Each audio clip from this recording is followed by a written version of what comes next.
Hey, Spotlight fam. It is your girl Rose with the Spotlight DMV, and welcome back to another episode where we highlight the people, conversations, and community builders across the DMV that are shaping what's happening. In today's conversation, we're going to be talking to one of the top real estate professionals in the area, a man that is on the move. But today, we are slowing things down to talk about who he is, what he does, and why it matters to our community. Before we get started, I'd like to thank City Chef Restaurant and Event Space in Bowie for opening their doors for this conversation to happen. City Chef specializes in Nigerian, Texas barbecue, and Southern cuisine. And they are also a full-service catering and event space right here in Prince George's County. So now on to today's guest. He is someone many of you may already know, even if you don't know him personally yet. You may have seen his face at a bus stop, on a billboard, or in one of dozens of local businesses across the DMV. Or maybe you attended a home buying seminar or a networking event or heard him on a podcast talking about mindset, financial literacy, and building generational wealth. I'm joined today by Eze, also known as the Eze Way, all across social media. Welcome, Eze. Hey, thank you for having me. Yes, of course. I'm so excited for having you here. And not just because of what you do, but guys, I have to let y'all know, he is a personal friend of my sister's, and she has been telling me about him and how disciplined he is, his mindset. And it's to the point when I'm talking about, you may have seen him all over the DMV. Even my 12-year-old niece is like, oh, she see a sign. Oh, there's Eze. So, I think that is so phenomenal that you are able to put yourself out there in that way, and not just to sell real estate. But guys, we're going to go through all of what he's doing in the community to make sure we are empowering ourselves and using real estate as a tool to do that. And so I want to jump into where you're from, your background, because I like for people to get to know the person behind the big name. And so before we get into real estate and into your business, let's start with you and what it was like growing up Eze. Tell us where you're from. Well, first and foremost, there's a fun fact about you and about your name. Tell us your name. Well, my full name is Nwabueze Okwodu. But most people call me Eze because of the last three. And the name of my brand is the Eze Way. And the Eze Way is interesting. Are you familiar with entendre? Well, like a word means to... Yes. So the Eze Way is a triple entendre. So it means three different things. The Eze Way, one, means the easy way to do things. Yeah. Two, easy means God. It's actually pronounced Eze. It means God in Nigeria. So when you say the easy way is God's way. And the third thing is the easy way, which is my name, the easy way, the way I do things. So it's three things. I absolutely love that. The easy way, God's way. Yeah.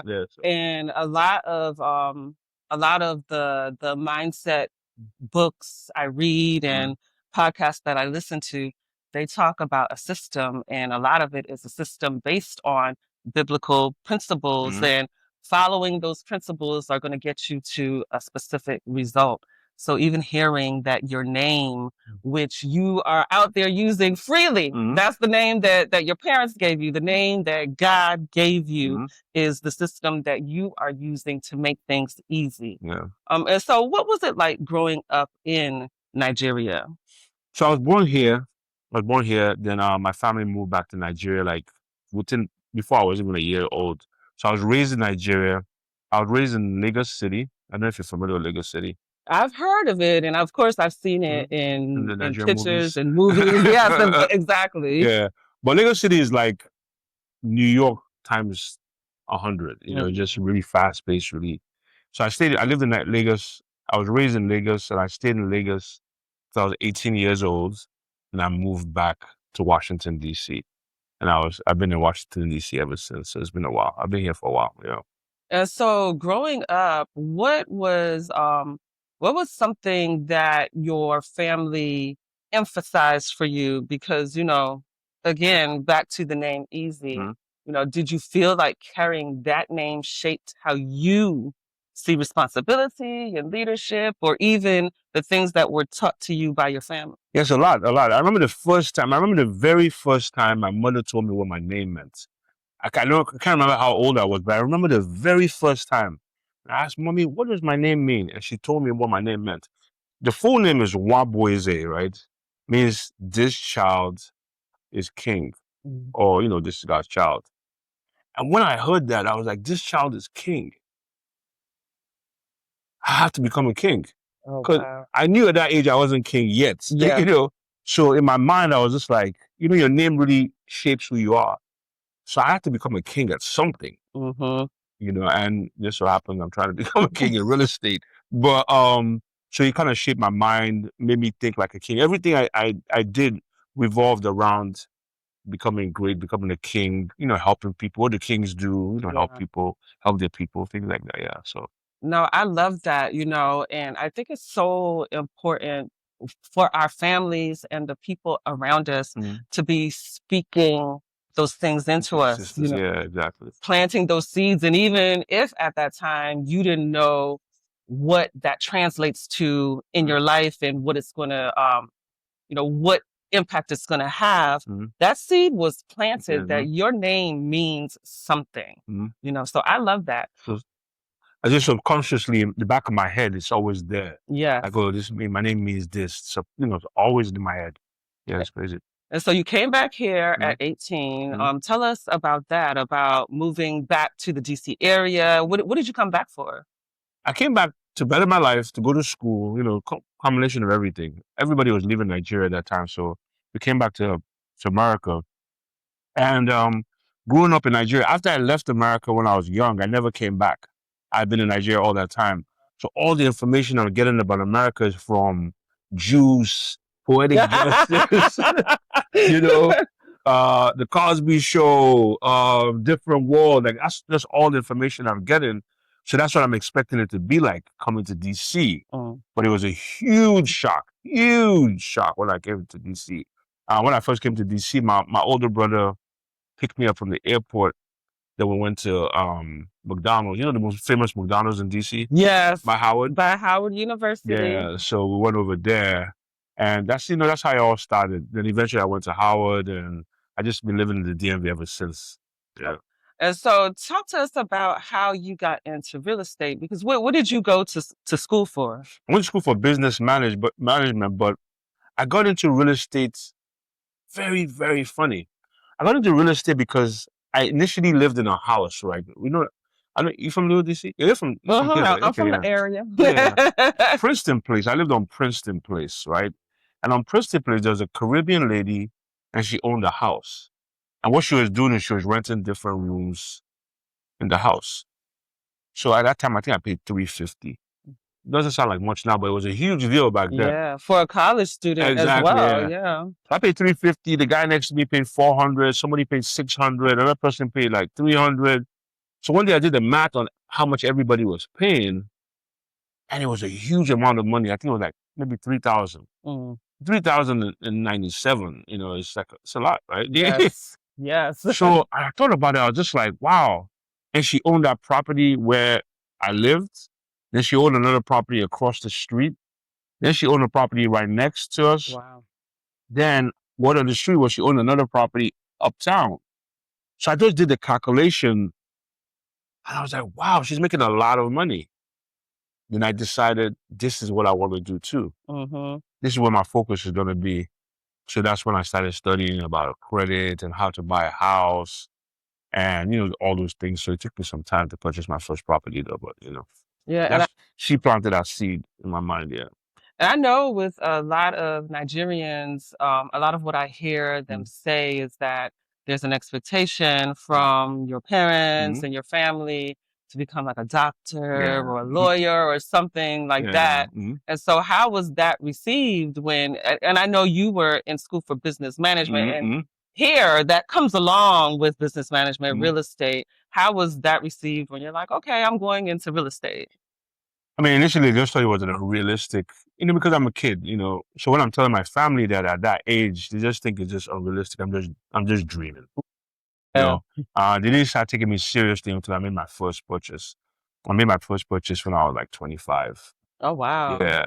So they kind of took me seriously when I made my first purchase. Mm-hmm. Then when I made my second purchase the next year, then they're like, oh, you might be onto something. Mm-hmm. I made my third purchase the year after that, and fourth and fifth. Then you're like, okay, this is what he's really serious. Yeah. And they saw the level of effort I was putting into it. So in the beginning, I wasn't a real estate agent. In the beginning, I was a real estate investor. Okay. Okay. So I was just purchasing places, renting them out, purchasing places, renting them out. And, it's difficult because the bank is not just going to give you a loan. Yes. It's difficult to get a loan. So in order for me to get the loan, I had to prove to the bank that I have the income to match the loan. Mm-hmm. So I had to work multiple jobs. So at my max, I was working 3 jobs to show the bank, like, hey, look, I make $100,000 a year. I have this place rented out. I have the lease agreement for this place. I have the lease agreement for this place. So can you loan me money to buy this other place? So I had to do that. And my family, when they saw that level of effort, like you're working all these jobs and you don't have any children, you're just doing all this just to make this dream come through. I don't have any children yet, and just to make this dream come through. Then they started taking me a little bit seriously. Yeah. No, I love that. And I Mm. love that you were able to purchase your first property at 25. Because a lot of people, they're not able to purchase something at that young of an age. Mm. And so you talked about working several jobs, Mm. but how did you learn what it would take to be able to buy a property? I was just learning through trial and error. So from when I made my decision that I was going to purchase a home, from that lady, my Caribbean landlady, Yeah. when I met her and I made the decision that this is what I want to do with the rest of my life, it took me about maybe 6 to 7 years to purchase the first property. That's a long time. That's a long time. So I had to go get all these books, Rich Dad, Poor Dad, Millionaire Next Door. I was just getting all these different books, reading, getting information, but it wasn't the information I needed. Yeah. So I had to fix my credit, which I eventually did. Then I made my first move, and I've been pushing it since then. And so when you say fix your credit, Mm. and we're not going to really get into details Yeah. about home buying. However, Mhm. I do want to talk about that piece of it because at that age, I'm not sure how old you are, and I'm not going to ask you. But when I was in college as a freshman, a lot of times credit cards were on campus and they were just giving them out Mhm. freely. And I remember my aunt saying, she's like, I've applied for several credit cards and they won't approve me. Mm. And you, just because you go to school, you don't have a job. Like I was working at Popeyes while I was in school. I didn't have a career or anything like that. And they were just willingly handing out multiple credit cards and things like that. And so, of course, by the time it got to a point where I needed my credit, it was in shambles. Same thing. Same exact like similar story. Same exact. My credit was done. Mm-hmm. So my first step was to fix the credits. I learned about getting a secured credit card. Then I had to go contact all the cards I owed on and negotiate with them and pay maybe like half off, and they'll just I was able to dispute it later on. I was able to get my credit up enough where I could make a purchase a home. Yeah. So yeah. And so you became a real estate investor and you owned several properties. Mhm. When did you get onto the agent side of things? Agent side is I was an investor for a while, right? A while. Then my circle of influence, everybody knew that, oh, if you have any questions about real estate, ask Easy because Easy owns properties and he rents them out. So a lot of people, when they were trying to purchase a home, they'll come to me like, hey, I want to buy a home. I don't know who to use. So I'll now refer them out to real estate agents I used in the past. This one particular person was trying to purchase a home.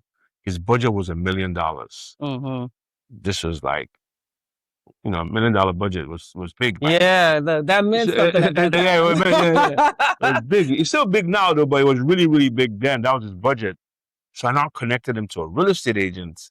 And I told the real estate agent, look, this is my guy. Take care of my guy, but don't forget to take care of me because I'm referring you. So I was expecting, some kind of referral fee. So the deal went through, $1 million deal. So I'm thinking I'm going to get like $10,000 or, I had no idea how Yeah. the commission system works. So at the end of the day, I didn't get anything. Oh, wow. Not even a thank you letter? I got to thank you. I definitely got to thank you. But I was so devastated that I now contacted my other friend who was a broker, and he said, legally, a real estate agent is not supposed to give you a referral fee if you're not a licensed agent. And he told me I shouldn't be upset at the other agent because he's not supposed to give me anything because it's illegal. Yeah. I was still so mad. I was so mad that the very next week, I went and I took the class to get my real estate license. Planning that, okay, now I have my real estate license, I'm going to start getting money from referrals. Because all these people are already asking me about homes all the time. I get my real estate license within 2 weeks. And no deals. None. No deals. Like, I was trying. I was talking to people, everybody I met. Hey, I'm a real estate agent now. I have my card. I got some business card. I'm a real estate agent now. Oh, okay. All right. No deals. Then I really challenged myself. Like, I need to get at least one deal. You mean I can't get one deal?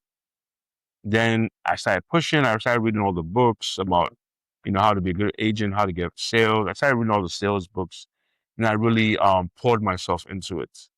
And I got really committed to it. Then I found I just got into it. And that's how that's how I'm here right now. So a part of what you said earlier about expecting a commission and, people coming to you already for information, and now here's an opportunity that came up and you're like, okay, this is about to be some change in my pocket here. And I was just recently watching Mel Robbins' podcast, and I can't remember who she was interviewing, but what she talked about, because they were talking about shifting your mindset to make money off of the work that you're doing. And so what the person said was that, it's going to come to a point where you've been serving and giving away and doing things for free. And then at some point, you're going to start to get angry that you're doing all of this and you're not making any money. Yeah. And she said, once you get to that point, that's either where you're going to stop doing it or you're going to be like, okay, I got to make some changes in order to start making money. And so exactly what she said is what I'm seeing. You made those changes. And I've heard you say previously that you had to change everything about who you were in order to become this person that could make sales. Yeah. And so talk to us a bit about that process, about what that looked like. Like, what did you work on and what did you have to do in order to become somebody different? Everything. I changed everything about myself. Everything you could think of. I changed the books I read. I've always been a reader, but I read mainly fiction. I was a fictional reader. I love reading fiction. I stopped reading fiction. I started reading more self-help books. I started reading more books about expanding your business. From that, I started networking more.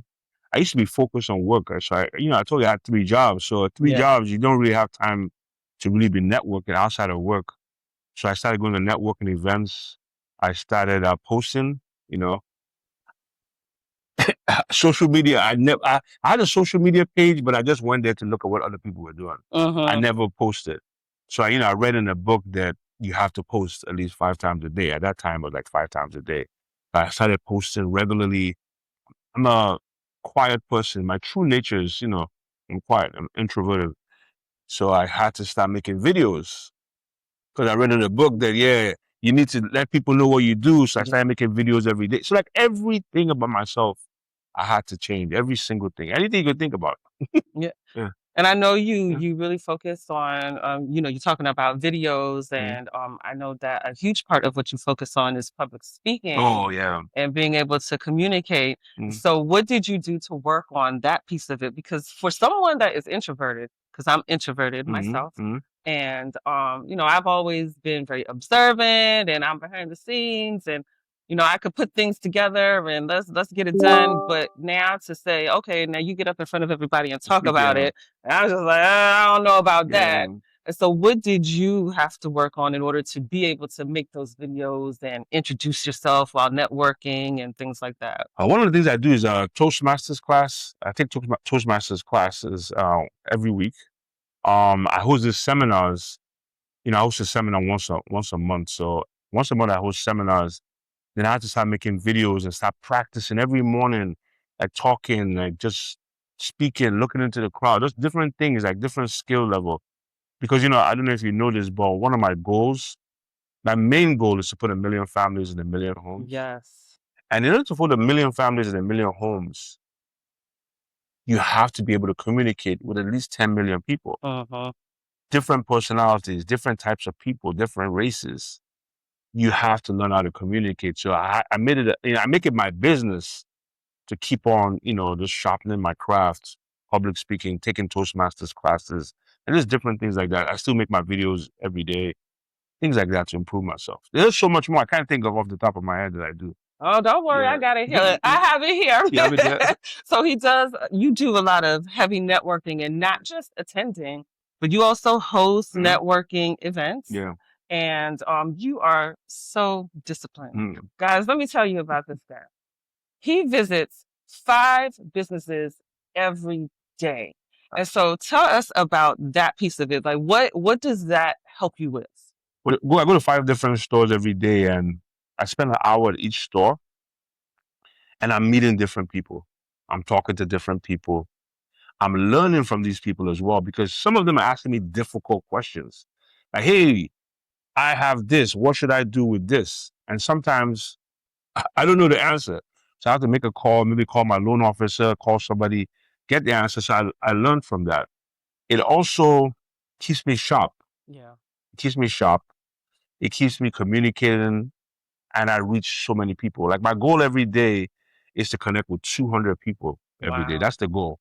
And you can do it easily with 5 stores, because that's 40 people per store, which is easy. Like, if you go to Walmart or Costco in 1 hour, you meet like 100 people. Yeah. People are coming in and out. So, and I'm able to reach more people and help more people in different aspects of real estate. So I help people buy, I help people sell. I meet investors out on the street who are trying to rent out their properties. I help them rent. People who are just like finishing college, I can't talk to them about real estate. It also helps me increase my followers on social media, because they eventually follow me, and I tell them, like, look, go on my page. Anything you need to know, I made a video about it. Anything you need to know about real estate, I made a video about it. And I also show the properties I currently have. So just like, it's helpful on so many levels. It's tedious, very tedious, because you're outside on your feet. On a day like this, it's kind of cold. Yes. So you have to bundle up. But just for 1 hour, and the reward is crazy. And it's also planting some seeds, right? Because when I needed a real estate agent, it was someone that had talked to me months before, like almost, I would say even a year and a half before we were actually ready to sell. And so we met at something. He's a friend of a friend, and we were just chatting, and he asked me if I was interested in selling. And I was like, yeah, no, not right now. But we kept in touch. He would check on me. How are you doing? Or I'd see him out. And, we had a relationship. Yeah. And so when it was time, like, okay, we may want to sell. Who am I going to call? I know who I'm going to call. I'm going to call who's been reaching out to me at the top of the list, And so I love that yes, it's to get customers, but you are also creating a body of work that people can refer to learn. So it's not just about what you're receiving, but also what you're able to share with them the knowledge and empower them to be able to make decisions, even if it's not with you. You still share that information with them. Because I meet a lot of people who, which is funny. I'm supposed to be mad, but I'm not mad. I meet a lot of people. They come to my seminar. They come to a couple of my seminars. They get all the information. I see them like 6 months later, like, hey, guess what? I bought a house. I'm like, you buy a house with me though. But I don't mind though. I just, as long as, they use the information they learn from the seminar and, make moves, it's cool. No, I love that. And so work isn't just external, it was internal, mindset, discipline, consistency. And one thing that I've heard you say that really resonates with me is the answer to your problems is in a book. Somebody has gone through what you are going through before, and they've written about it, they've talked about it, they've shown what steps they took to go through that. And so talk to us about some of the books that you were able to find answers in. Yeah, so many books. My main book, I talk about this book all the time. This book was written by Grant Cardone. I don't know if you heard about him. I have heard about him. Grant Cardone, he wrote this book called 10X. He wrote several books, but 10X came to me at a time when I needed it. There was this guy, he was an agent too. His name is Andrew Spanager.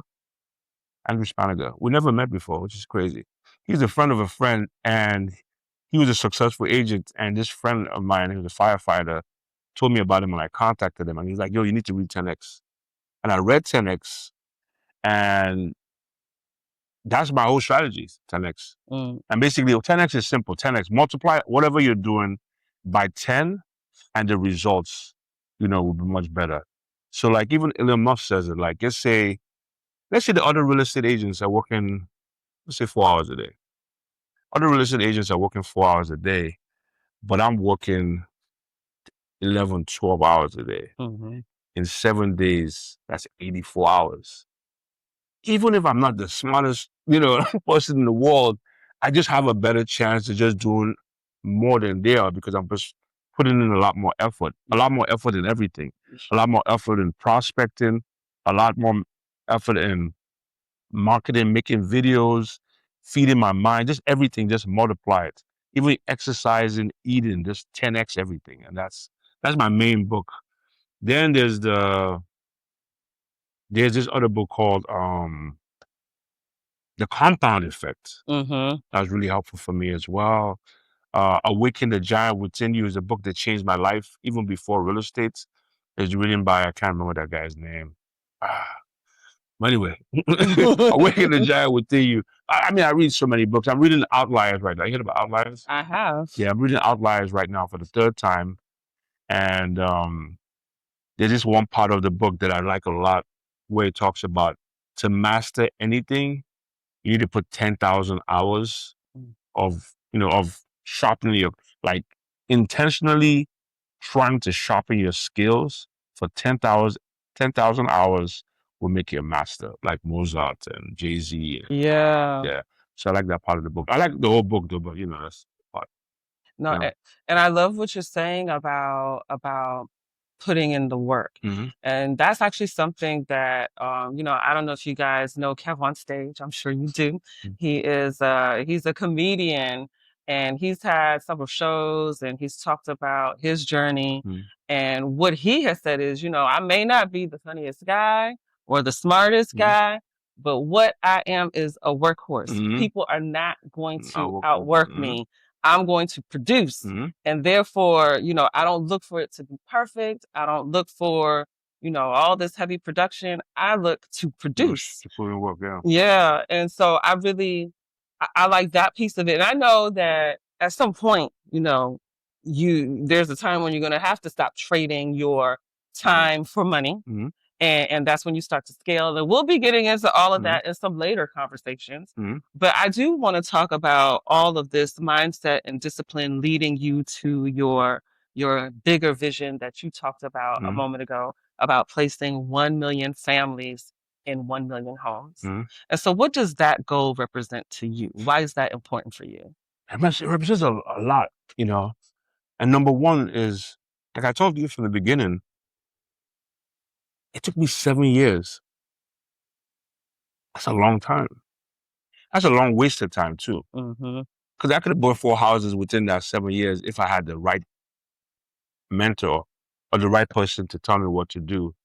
So the goal of 1 million families and 1 million homes is to educate more people, to get them financially strong, financially literate, because nobody's going to help. Because nobody was there to help me. You know, Yeah. I look at everything from my eyes. Like, nobody was really there. Like, I went to the library, I made those efforts. But at that time, this was in the 90s, early 2000s. Mm-hmm.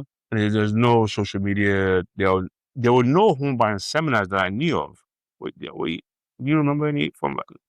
I was not even thinking about That was even in your mind, right there. not at all. Yeah, there was none like I could think of. And I was trying, like I was committed. I really wanted to do it, but it took me that long. So just shorten that number, educating them, put in 1 million families and 1 million homes. Just imagine the impact financially for a community. Yeah. You know. Yeah. And you know, to that point, because there was, when we talk about history and of real estate in this area, and not just in this area, in the country, and we went through a time where there was that housing bubble. Yeah. And prices were out of control. Mhm. And just before that had started to take off, there was this townhouse that was just over $100,000, and it was over in Kettering. And you know, it's a cute little townhouse. And this was just before me and my husband were about to get married. And so we were considering buying it, and we just don't know. We just weren't sure how to navigate the process. And so we ended up not buying that house. And then after that, the prices started skyrocketing. And I remember saying to myself, I'm never going to be able to become a homeowner in this area. Like, I'll never be able to do it because these prices are ridiculous. And then especially for people that have grown up here, and you know, you're looking at a certain area and you're like, they want how much for that, where? Yeah. Right there? Yes. H Street? Yes. Northeast? Yeah. Remember what H Street used to be like back in the day? Yeah. I do. In like Trinidad and all those Yeah. areas. And so now, you know, if someone had told me like, well, look at it differently, you know, don't necessarily look at it as this is your forever house. This is something you're starting off with, and maybe you could keep it and rent it out. But I feel like I wasn't open to even receiving that, because if they would have told me that, I'd be like, I don't know. I don't think I'd be able to afford it. You know what I'm saying? I would create all these barriers. And that is why mindset is so important to be able to work on what you can achieve. The king in you, right? The easy way. The easy way. Exactly. And so real estate shifted for you from being something you were trying to figure out to something that you wanted to use as a tool to empower. And that's so important because for many people, especially now, home ownership and investing feels so out of reach, just like it did during that housing bubble.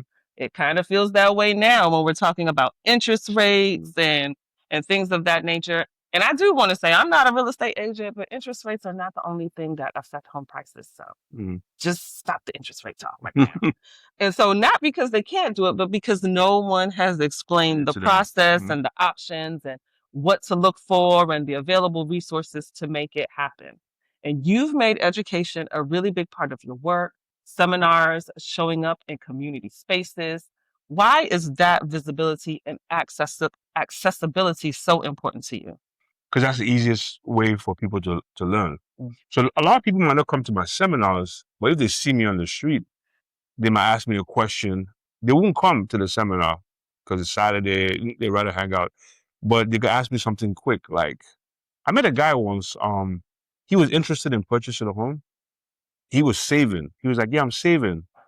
I was like, oh, that's awesome, man. That's awesome. He's like, I'm halfway there. I was like, what do you mean? He's like, I have $150,000. Wow. I was like, what? He's like, I have $150,000. I just need to save the rest. And I was like, that's too much. Like, you already have enough. You could buy a house right now. Because he just arrived. He'd been in the country for about a year. He does IT. He was making really good money. But he just arrived from Cameroon. And in Cameroon and Nigeria as well, you purchase homes in cash. Cash money. Yeah. So he just didn't know. He didn't have an idea. Yeah. So just going to those spaces and meeting these people, sometimes it's just more. If I told him about my seminar, he won't come. But just because I met him and we were just able to talk one-on-one, like he bought a house like 3 months later. Oh, wow. He bought a Wow. big house he bought a house in North Carolina. He's from here.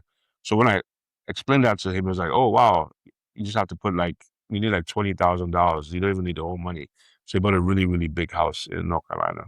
No, that's awesome. Yeah, that's just one testimony of just the importance of just being around, like posting on social media, letting them see it, just like a quick 30 seconds to let them know it's possible. Yeah. Because some people have the credit, they have the income, but they don't even believe it's possible. Yes. Exactly. Yeah. Exactly. And that's why the work that you're doing, it's not just about transactions. It's about educating, empowering, and you're going to hear me say that over and over again because information is power. Facts. And so before we wrap up, what do you have coming up next? Oh, I have a lot. I have a seminar on January 31st, 2026. I'm having it at this place called Taste of Lagos. It's a home buying seminar. It's from 12 to 2. It's from 12 to 2. And we're going to be talking about real estate, the usual stuff. What else do I have coming up? Oh, I have a clothing line. I tell you about my clothing line thing. Yes. Tell us about that. Yeah. I'm partnered with this company called Stan Lion Clothing. They're based out of Laurel. They make all my suits. And so we had a conversation, and I'm going to have the Eze Way collection. I'm going to have my suits, shirts, like Eze Way, easy. And it's going to be affordable. It's going to be a great price. You should check them out. Stan Lion, it's in Laurel, Maryland. And also, I'll make sure that I have that information linked, the events that you have coming up, the Stan Lyons collection, and then how can folks stay connected with you? Man, I'm all over the place, man. I'm on every platform, every single platform.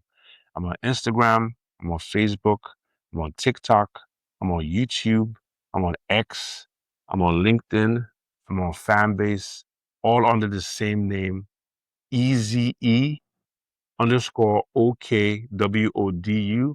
Or you can just type hashtag the Eze Way and you pull me up. And again, we'll have all of that information linked so that you can connect with Eze and keep up with what he has going on. And guys, I have some great news. The conversation does not stop here. Eze will be a reoccurring guest on the Spotlight DMV. We're going to continue these conversations around real estate, around mindset, discipline, and building generational wealth the Eze way. Best way. Yes.